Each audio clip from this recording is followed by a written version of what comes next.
6월 16일 월요일. 보석보다 귀한 가르침.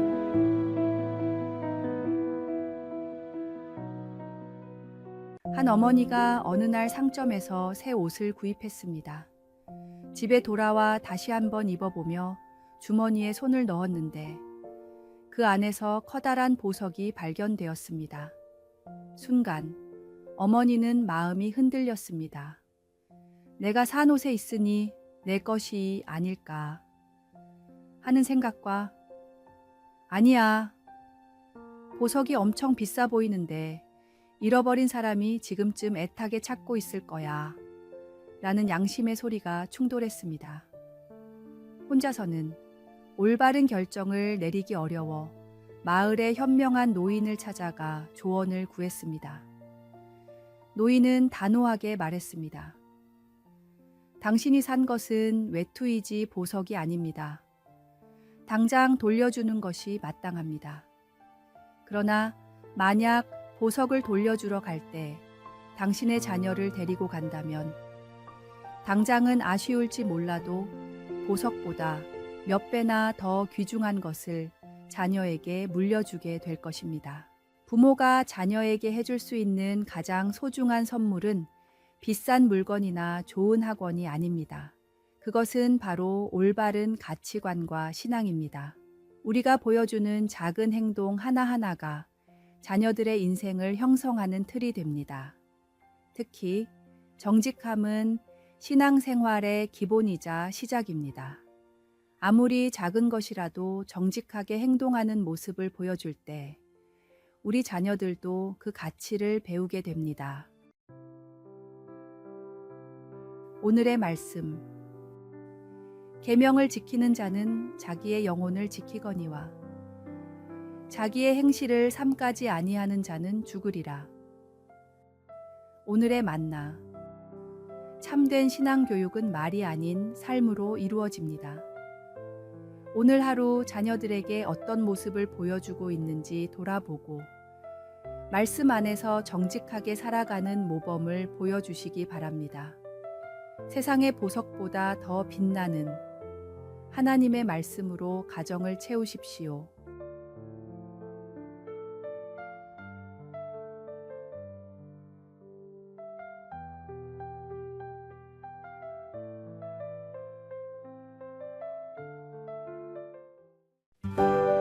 (6월 17일) 화요일. 칭찬의 10가지 능력. 세계적 청소년 선교기관인 어와나 클럽이 뉴스레터에 게재한 칭찬의 10가지 능력을 살펴보겠습니다. 첫째, 칭찬은 행복을 10배로 키워주는 놀라운 약입니다. 둘째, 모든 상처를 낫게 해주는 만병통치 약입니다. 셋째, 보이지 않아도 영혼에까지 스며듭니다. 넷째, 보낸 대로 돌아오는 메아리입니다. 다섯째, 굳은 얼굴에 웃음을 꽃피우는 마술사입니다. 여섯째, 칭찬은 기쁨의 갈증을 해소시켜주는 생수입니다. 일곱째, 무료로 기쁨을 전해주는 전단지입니다. 여덟째, 무한한 가능성을 품고 있는 씨앗입니다. 아홉째, 몸과 마음에 활력을 주는 비타민입니다. 열째, 역사를 새로 쓰게 만드는 대통령입니다. 이런 놀라운 칭찬의 능력에 비해 칭찬을 하는 데 드는 노력은 너무나 작습니다. 그럼에도 우리는 종종 그 작은 노력조차 아끼며 칭찬에 인색하고 오히려 칭찬을 받기만 바랍니다. 성경은 듣기는 속히 하고 말하기는 더디 하라고 가르칩니다. 이는 다른 사람의 이야기를 경청하고 필요할 때 적절한 칭찬과 격려의 말을 하라는 뜻이기도 합니다. 오늘부터 만나는 사람들의 장점을 찾아 먼저 칭찬해 보십시오. 작은 칭찬 하나가 누군가에게는 큰 힘이 되고 그것이 당신에게도 좋은 평판으로 돌아올 것입니다. 오늘의 말씀. 내 사랑하는 형제들아, 너희가 알지니 사람마다 듣기는 속히 하고 말하기는 더디하며 성내기도 더디하라. 오늘의 만나. 오늘 하루 만나는 사람마다 진심 어린 칭찬 한마디를 건네보세요. 칭찬은 타인뿐 아니라 자신에게도 큰 기쁨을 가져다 줍니다. 하나님께서 우리를 인정하고 칭찬하시듯 우리도 서로를 북돋우며 격려합시다.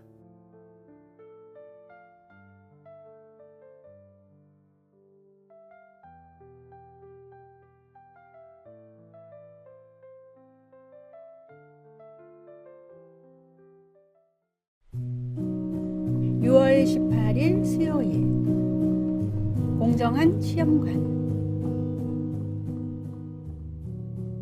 세종대왕 시절 정갑손이라는 사람이 함경도의 관찰사로 파견되었습니다. 그는 백성들을 잘 다스릴 수 있는 뛰어난 관리를 뽑기 위해 시험을 치렀습니다.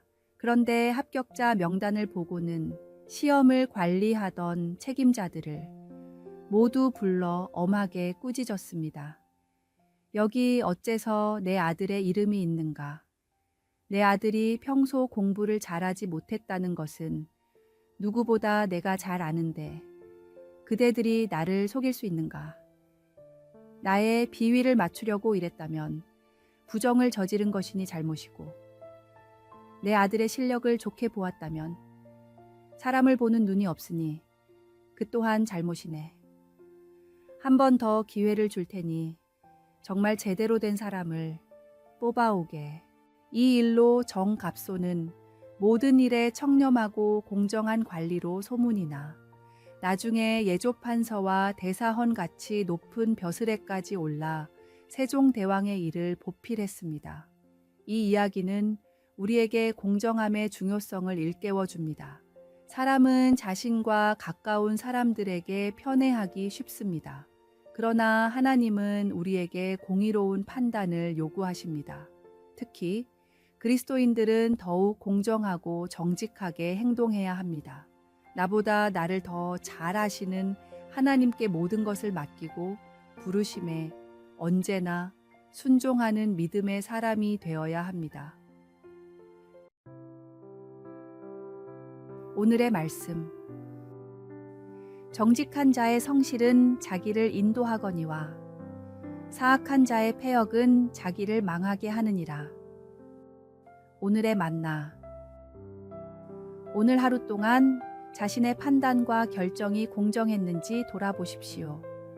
하나님은 편애하지 않으시며 모든 일을 동등하게 사랑하십니다.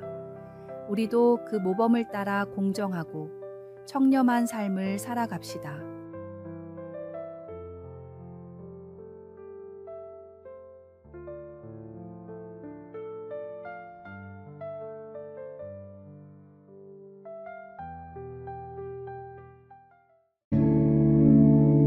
(6월 19일) 목요일 만리장성의 만남.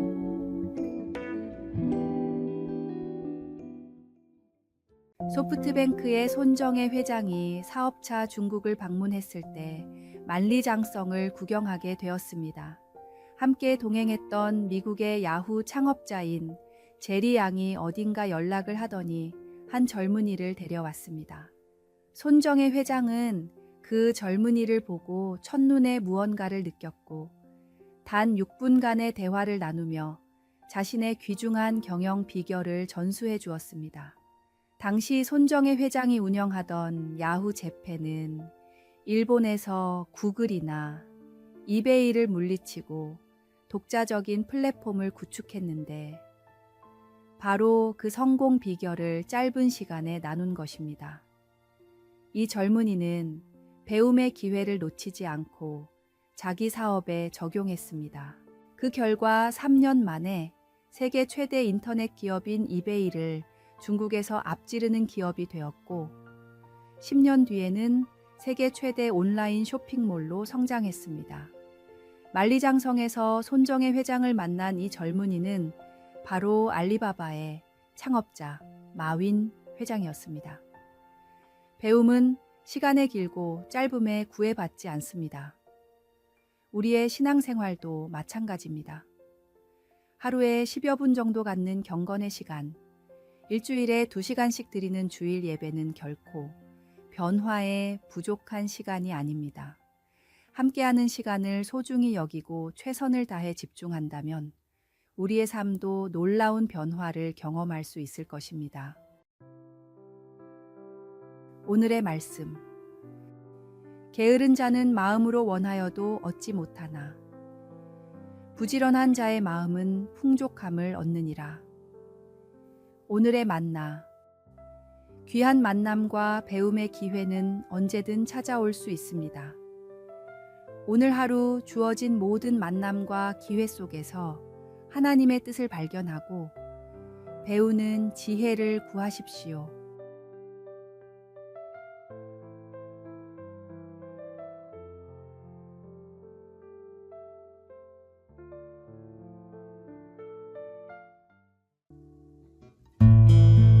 (6월 20일) 금요일 105세까지의 계획. 호서대를 설립한 강석규 박사가 95세가 되었을 때 외국어를 배우기 위해 학원을 찾았습니다. 주위 사람들은 그 나이에 외국어를 배워서 어디에 쓰려고 하느냐며 자주 물었습니다. 그럴 때마다 박사님은 이렇게 대답했습니다. 나는 젊었을 때 정말 열심히 일해서 실력도 인정받고 존경도 받으며 살았습니다. 65세에 은퇴할 때도 내 모습이 그렇게 자랑스러울 수 없었습니다. 이 정도 했으면 됐다. 앞으로는 편히 죽음을 준비하자라는 생각으로 살고 있었는데 그로부터 30년이 넘게 흘렀습니다. 덤으로 여겼던 인생이 무려 3분의 1이나 되었지요. 아무 의미 없는 시간을 30년이나 보낸 셈입니다. 나는 지금도 정신이 맑습니다. 내가 은퇴할 때 이 나이까지 살 줄 알았다면 절대로 이렇게 살지 않았을 것입니다. 내가 지금 어학 공부를 하려는 이유는 단 하나입니다. 10년 뒤 105세 생일에 하고 싶은 일을 미루다가 후회하는 인생이 되지 않기 위해서입니다.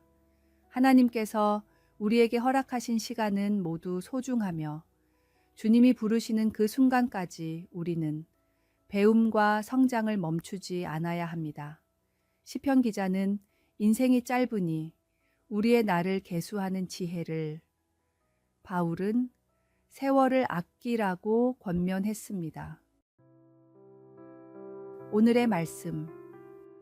우리의 연수가 70이요 강건하면 80이라도 그 연수의 자랑은 수고와 슬픔뿐이요 신속히 가니 우리가 날아가나이다.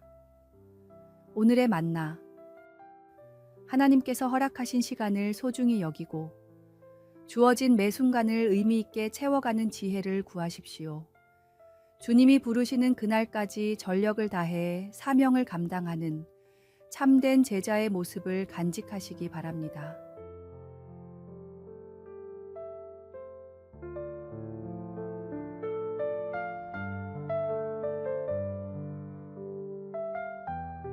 아래에 빨간색 글자 구독을 누르시어 더 많은 전도의 열매를 맺으시기를 기도합니다.